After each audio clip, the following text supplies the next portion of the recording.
এক বুজুর্গ বলছিল এক যুবককে, যুবক অহংকার করো কেন? যুবক বলছে, আমারে চেনেন আপনি? বলছে, হ্যাঁ চিনি। আউয়ালুকা নুতফাতুন কাদিরা, তুমি হইলা প্রথম ছিলা নাপাক দুর্গন্ধ, একবার দুর্গন্ধময় একটা বীর্যের ফোঁটা, এত দুর্গন্ধ যেই দুর্গন্ধের কারণে তোমার মা বাপ দুইজনকে গোসল করতে হয়েছে।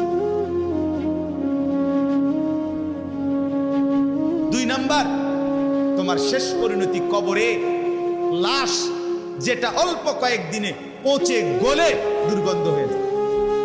3 নাম্বার, তুমি যে এখন হাঁটাচলা করতেছ, তোমার পেটে যদি ছিদ্র করে, ফুঁক মারে, ছিদ্র করে, বের হবে দুর্গন্ধময় কতগুলো পায়খানা।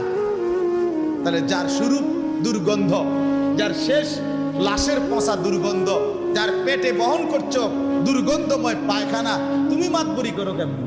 কেন অহংকার করছো? তুমি তো উল্লেখ করার মতো বস্তু ছিল না। যেই ফোঁটা দিয়ে তুমি হইছো, এই ফোঁটার নামও তো মানুষে নেয় না, এই ফোঁটার নামও তো নেয় না, লজ্জা করে, শরম পায়। তুমি সেখান থেকে হইছো, মাতবরি করো, অহংকার করো।